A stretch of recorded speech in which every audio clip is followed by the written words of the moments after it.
ये साल बहुत तसल्ली बख्श रहा। मैं आप सबको मुबारक देना चाहता हूँ इस साल के अच्छा गुजरने की, और कामना करता हूँ कि आप सबका आने वाला साल 2021 भी अच्छा हो और हमारे जम्मू कश्मीर के आवाम के लिए भी आने वाला साल जो है और शांति और अमन और खुशहाली लाए। 2020 की हाइलाइट्स मैं आपके साथ शेयर करना चाहता हूँ। सबसे ताजा जो खबर रही वो सबसे पहले डीडीसी और बचे हुए बीडीसी और यूएलबी के जो चुनाव थे, अपने आप में एक बहुत बड़ी मेगा एक्सरसाइज थी जो बिल्कुल स्मूथ और पीसफुल गुजरी, जिसके लिए जम्मू कश्मीर पुलिस, इसके ऑफिसर्स, बहादुर जवानों ने, सीएपीएफ और जो आर्मी की तैनाती हमारे साथ रहती है, सब ने मिलकर के बहुत अच्छा काम किया। मैं सबको कॉम्प्लीमेंट करना चाहता हूँ। लोगों की तरफ से बहुत बड़ी कॉपरेशन रही, उत्साह के साथ कैंडिडेट्स ने, लोगों ने हिस्सा लिया। मैं उनको भी शुक्रिया कहना चाहता हूँ। नतीजे ओवरऑल बहुत अच्छे रहे, पार्टिसिपेशन बहुत अच्छी रही, और ये largest ever Cuttack of Pakistan से दाखिल होकर के इस तरफ आया हुआ आतंकी दस्ता जो मारा गया, आपको याद है। उसके बाद पुंछ के रास्ते से पुशाना में जो दस्ता भेजा गया वो मारा गया। कश्मीर के अंदर लगभग आधा दर्जन ग्रेनेड जगह जगह पर फेंकी गई, लकली जिसमें कोई नुकसान सिविलियन का या फोर्सेस का नहीं हुआ। बट अनफॉर्चुनेटली इलेक्शन के बाद गांधरबल में जो ग्रेनेड फेंका गया उसमें सीआरपी के 2 बहादुर ऑफिशियल हमारे जो है वो शहीद हुए। इस एक्सरसाइज के अलावा मैं जो ओवरऑल साल के अंदर काउंटर टेररिस्ट ऑपरेशन रहे उनका डाटा आपके साथ शेयर करना चाहता हूं। कुल मिलाकर के 100 से ज्यादा कामयाब ऑपरेशन जम्मू और कश्मीर दोनों खित्तों में हुए। 90 के करीब ऑपरेशन कश्मीर में और 13 ऑपरेशन जम्मू की तरफ हुए। 225 दहशतगर्द इसमें मारे गए, जिसमें 207 कश्मीर में और 18 दहशतगर्द जम्मू के एरिया में मारे गए। इन दहशतगर्दों में 46 टॉप कमांडर्स थे जो हर तंजीम को अगर ए प्लस और A++ कैटेगरी लेके चले तो वो शामिल हैं। और आज सूरत हाल ये है कि हर तंजीम का टॉप कमांडर मारा जा चुका है, और जो इक्का दुक्का बचे हैं उनके लिए कोशिशें जारी हैं कि वो भी लोगों की जान माल के साथ खेलना बंद करें, लोगों की जान लेना बंद करें। इसके साथ साथ जो काउंटर टेररिस्ट ऑपरेशंस के अलावा जो पुलिस का एक अहम हिस्सा जो मिलिटेंसी को जिंदा रखने के लिए, मिलिटेंसी को चलाने के लिए जो उनके टूल्स हैं उनको टारगेट करना, इसमें उनके कोरियर्स, अलग अलग मॉड्यूल्स में काम करने वाले लोग जो ग्रेनेड फेंकने का काम करते हैं, हथियार एक जगह से दूसरी जगह ले जाने का काम करते हैं, पोस्टरबाजी जो जगह जगह पर धमकियां देने के लिए पोस्टर लगाते हैं, उस तरह की कार्रवाइयां करते हैं, मैसेंजर का काम करते हैं, लॉजिस्टिक सपोर्ट इनको पहुंचाते हैं। 635 ऐसे जो OGW और टेररिस्ट एसोसिएट हैं उनको पकड़ा गया, जिसमें से 56 लोग ऐसे हैं जिनको PSA में बुक किया गया। 426 वेपन इन पूरे ऑपरेशन के दौरान अलग अलग किस्म के पकड़े गए। इसके अलावा जो मुनीशन और एक्सप्लोजिव मटेरियल जो पाकिस्तान की तरफ से भेजा गया इन वेपन्स के अलावा, उसकी तादाद बहुत बड़ी है, बड़ी मकदार में वो सामान भी पकड़ा गया।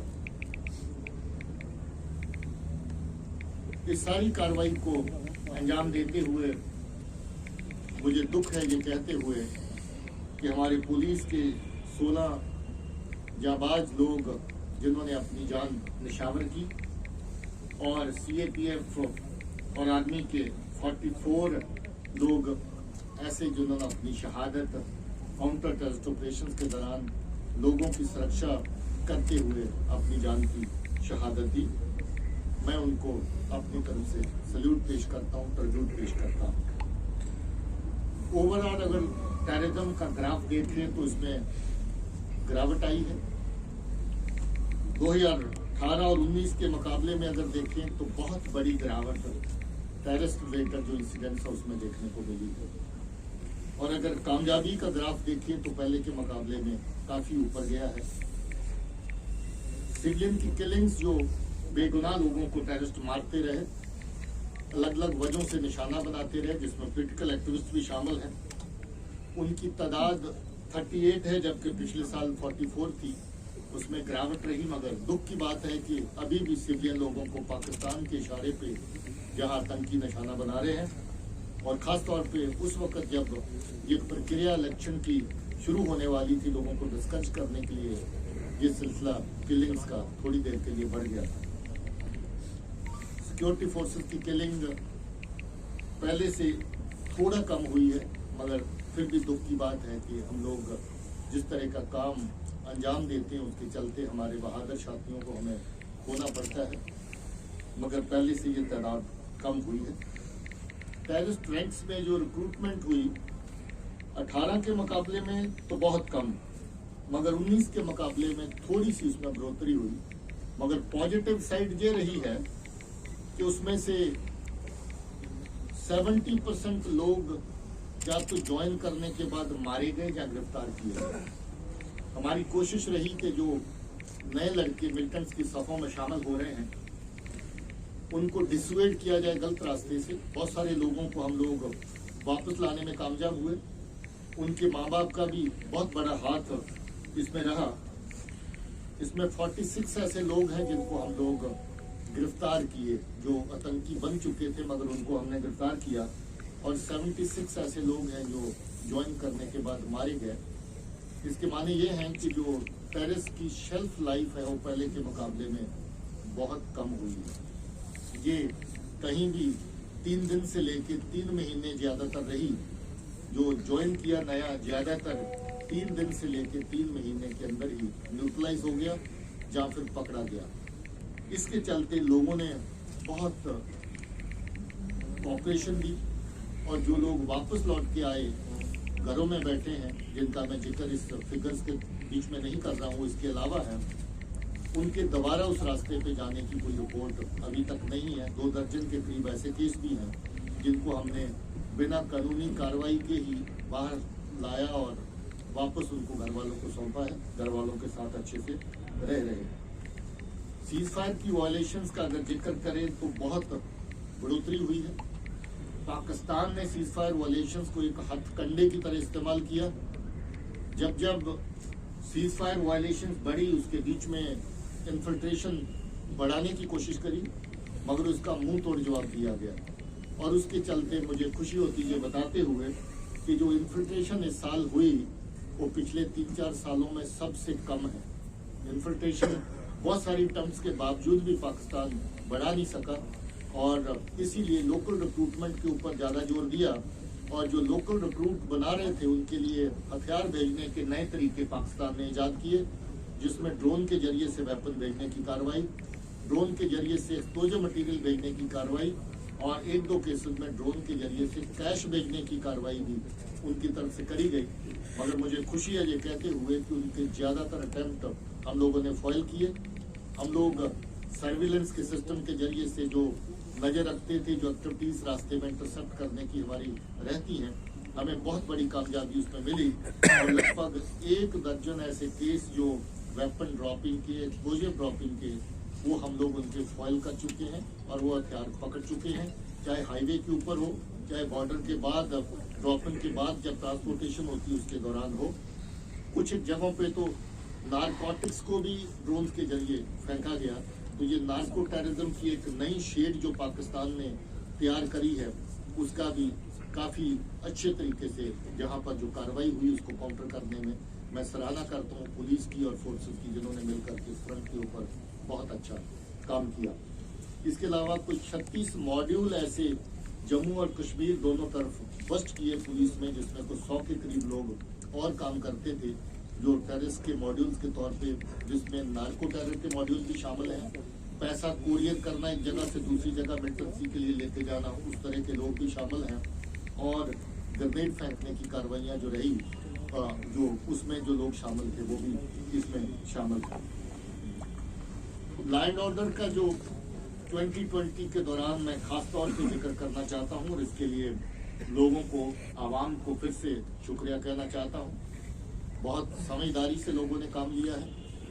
अभी तक जो हुर्रियत, जमायती, सेपरेटिस्ट एलिमेंट लोगों को वर्गला के लॉ एंड ऑर्डर की तरफ ले जाते थे, लोगों की जान माल के साथ खिलवाड़ करते थे, उसमें इतनी बड़ी गिरावट आई है कि जो पिछले कुछ सालों में मुझे लगता है कि लोवेस्ट लेवल पे लॉ एंड ऑर्डर के इंसिडेंट्स इस वक्त आगे हैं। 75% उसमें गिरावट आई है पिछले साल के मुकाबले में। पिछले साल 584 इंसिडेंट थे, 584। इस साल सिर्फ 143 इंसिडेंट्स हुए और वो भी ग्रेविटी इंटेंसिटी इतनी कम थी कि किसी भी जगह पे किसी तरह का कोई नुकसान नहीं हुआ। लॉ एंड ऑर्डर हैंडलिंग के दौरान अगेन जम्मू कश्मीर पुलिस और इसके साथ वो बहादुर सिपाही ऑफिसर जो पैरामिलिट्री फोर्सेस की तरफ से काम कर रहे हैं, उनको इसका श्रेय जाता है और लोगों को इसका श्रेय जाता है। एक भी casualty law and order handling के दौरान नहीं हुई, 0 casualty during law and order, जो अपने आप में मिसाल है। पिछले साल भी ये मिसाल कायम हुई, मगर पिछले साल 2 लोग लॉ एंड ऑर्डर के दौरान ज्यादा करीब आके जब वो टकराए या कुछ जगह पे क्रॉस स्टोन पेल्टिंग के केसेस में किसी को पत्थर लगा, उसकी 17 दिन के बाद मौत हो गई, या कोई गाड़ी के ऊपर ही कूद गया सिक्योरिटी फोर्सेस की गाड़ी के ऊपर और गाड़ी से गिरा और चोट लगी। सिर्फ और सिर्फ 2 कैजुअलिटी पिछले साल लॉ एंड ऑर्डर में हुई थी, वो भी सिक्योरिटी फोर्सेस के एक्शन में नहीं हुई थी, अपनी नालायकी की वजह से या अपनी नाअहलियत की वजह से। जो लोग लॉ एंड ऑर्डर में ज्यादा ओवर एक्साइट होकर के आगे चलते हैं उस वजह से हुई थी, वरना पिछले साल भी 0 कैजुअलिटी। दूसरा और खुशी की बात ये रही कि ऑपरेशंस के दौरान कोलेटरल डैमेज लगभग 0 के बराबर रहा। कश्मीर के अंदर श्रीनगर में बटमालू में ऑपरेशन में एक औरत की जान गई थी क्रॉस फायर के दौरान। उसके अलावा तमाम तर ऑपरेशन बिल्कुल साफ रहे और बहुत ही अच्छी बात जो पहले नहीं थी वो देखने को मिली कि ऑपरेशंस के दौरान लोगों का कॉन्फिडेंस फोर्सेस के ऊपर, पुलिस के ऊपर बढ़ा है।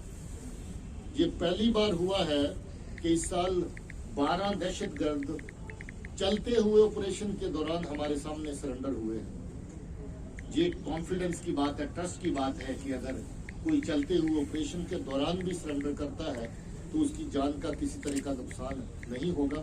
इसकी मिसालें आप लोगों ने अपने टीवी चैनल्स के जरिए से रिकॉर्ड भी करी, लोगों तक पहुंचाई भी। ये सिलसिला हमारा आने वाले टाइम में भी जारी रहेगा कि कोई भी शख्स, अगर कल भी उस बच्चे ने एक ने कोशिश करी, कल जो लावेपुरा में एनकाउंटर चलता रहा, मगर उसके ऊपर उसी के साथियों ने फायरिंग करनी शुरू कर दी। कल मैं GOC का इंटरव्यू देख रहा था जो उन्होंने किसी चैनल को दिया, फिर उसको दौड़ करके वापस जाना पड़ा और वो भी उसी ऑपरेशन में मारा गया। वरना कल भी एक बच्चे ने उसमें कोशिश करी कि वो सरेंडर करे। तो ये ऑपरेशन और लॉ एंड ऑर्डर के फ्रंट के ऊपर बहुत बड़ी कामयाबी की बात है साल 2020 में कि किसी भी तरह का कोलेटरल डैमेज और किसी की जान इसमें जाया नहीं हुई। जान तो दूर की बात है, इसमें बहुत बड़ी तादाद में इंजरीज होती, सैकड़ों की तादाद में जाती थी। और ये जो law and order related injuries हैं वो भी 100 के ऊपर नहीं गई, ना फोर्सेस के केस में ना सिविलियंस के केस में। उसके अंदर अंदर छोटी मोटी किसी को अगर लगी, किसी को हॉस्पिटलाइज नहीं होना पड़ा, फर्स्ट एड टाइप कभी होते हैं बच्चे ऑपरेशन या इसके आसपास जब कोई सिचुएशन बनती है। छोटी मोटी पत्थरबाजी की कार्रवाइयाँ कहीं कहीं हुई जिसका मैंने जिक्र किया। 143 incident total law and order के, जहाँ स्टोन पैटर्न भी कहीं कहीं गई, मगर इंटेंसिटी बहुत ही कम थी और लोग किसी तरह का उसके अंदर इंजरीज की तरह की कोई शिकायत भी कहीं से ज्यादा नहीं आई। जम्मू कश्मीर पुलिस ने एक नई चुनौती का सामना किया, कोविड-19। जब से ये सिलसिला शुरू हुआ जम्मू कश्मीर पुलिस ने मिशन मोड में काम किया, लोगों के बीच में जाके अपने खतरे की परवाह कहीं कहीं करते हुए, कहीं परवाह न करते हुए, शुरू में उस लेवल की प्रिपेयर्डनेस नहीं थी जिस लेवल की प्रिपेयर्डनेस चाहिए थी। काम ऐसा है आपका कि आप लक्ष्य यत्न करें तो भी अपना एक्सपोजर अवॉइड नहीं कर सकते थे। बहुत सारी जगहों पे पुलिस ने मिशनरीज की तरह काम किया, लोगों को दवाइयाँ पहुँचाना, लोगों को राशन पहुँचाना, जरूरतमंदों को घर से उठा के हॉस्पिटल तक ले जाना, उनकी ज़रूरतों में काम आना, NGOs को बीच में शामिल करना, नौजवान बच्चों को, लड़कों को बीच में साथ लेकर के चलना, ये बहुत बड़ी कामयाबी की बात थी। मैं यूँ कहूँ कि कोविड की अगर एक पॉजिटिव साइड रही, पुलिस और आवाम का रिश्ता और ज़्यादा मजबूत हुआ, लोग एक दूसरे के और ज़्यादा करीब गए। जहाँ पर रवायती तरह की प्रेयर्स अदा करने का हमेशा एक सिलसिला रहता था कि वहाँ पर मस्जिद में बहुत बड़ी भीड़ होगी, मंदिर में बहुत ज़्यादा जो सेलिब्रेशन जो बड़े बड़े फंक्शंस के दौरान हुई, मगर पुलिस और सरकार की अपील के ऊपर लोगों ने हर तरीके से तावन दिया और पुराने जो नज़रिए थे उनको बदल करके कोविड प्रोटोकॉल्स के मुताबिक जो है रिलीजियस फंक्शन और रिलीजियस एक्टिविटीज़ को भी रेगुलेट किया गया। पुलिस के लिए बहुत बड़ी बात है। कहीं कहीं सख्ती भी करनी पड़ी, मगर वो सख्ती अगर आवाम के इंटरेस्ट में हो तो मैं समझता हूँ कि वो जायज़ है। मगर बहुत अच्छे से इस अमल को अभी तक निभाया है और मुझे उम्मीद है कि ये सिलसिला अभी ख़त्म नहीं हुआ है, आइंदा भी लोगों का ताउन इसी तरीके से मिलता रहेगा। पुलिस ने एक और बहुत बड़ा काम इसमें किया कि हम लोग रिसर्च एंड डेवलपमेंट में बहुत ज़्यादा खुद ही चले गए। हमारे अलग अलग यूनिट्स ने अपने कोविड सेंटर जगह जगह पे सेटअप किए। मुझे ये खुशी है कि किसी भी आर्मड पुलिस के यूनिट में या फिर पुलिस के डिस्ट्रिक्ट पुलिस के यूनिट में हमें जितनी ज़रूरतें थी उससे ज़्यादा इंतजाम हमने खुद करके रखा। हमारे किसी जवान को ऐसी दिक्कत नहीं आई। दवाइयों का इंतजाम, बाकी सब चीज़ों का इंतजाम, सैनिटाइजर्स का इंतजाम, कोविड बेड्स का इंतजाम, हर तरह का इंतजाम पुलिस ने विद इन करके रखा। यहाँ तक कि R&D में अपनी ही सैनिटाइजिंग टनल्स बनाई, अपनी ही मशीनें तैयार करी जो आपके हैंड सैनिटाइजर को होल्ड कर सकें और वो काम कर सकें। अपनी ही और इस तरह के इंतजाम अपनी वर्कशॉप्स के अंदर पुलिस ने किए, जो मुझे लगता है कि उस वक्त बाजार से लेना शायद मुमकिन नहीं था, मगर शुरू में सब ज़रूरतें हम अपने लेवल पे पूरी कर सकें। मुझे ये कहते हुए तकलीफ हो रही है कि इस कोविड का सामना करते हुए अपनी ड्यूटी को अंजाम देते हुए भी हमने अपने 15 साथियों को खोया। जम्मू कश्मीर के 15 लोग कोविड शहीद के खाते में शामिल हुए क्योंकि उन्होंने अपनी ड्यूटीज अंजाम देते हुए कहीं ना कहीं किसी न किसी तरह का एक्सपोजर उनको कोविड का हुआ, जिसके चलते 15 लोगों की जानें गई। लगभग 3500 लोग ऐसे हैं जो कोविड पॉजिटिव पाए गए और उनका ट्रीटमेंट हुआ और मुझे खुशी है कि उसमें मेजॉरिटी लोग रिकवर कर चुके हैं। अभी दोनों एरियाज की तरफ आर्मी को ही मिलते थे, अभी कीर्ति चक्र हमारे भी जो बहादुर जवान जो ऑफिसर अच्छा काम करते हैं उनको दिया जा रहा है। हमारे शहीद अब्दुल रशीद काला जो टंगदार के रहने वाले हैं उनको कीर्ति चक्र मिला इस साल के अंदर। शौर्य चक्र हमारे शहीद अमन ठाकुर जिनकी कुलगाम में शहादत हुई ऑपरेशन के दौरान, उनको शौर्य चक्र मिला। कमल किशोर हमारे जो श्रीनगर में शहीद हुए उधमपुर रियासी के रहने वाले हैं, उनको भी शौर्य चक्र मिला।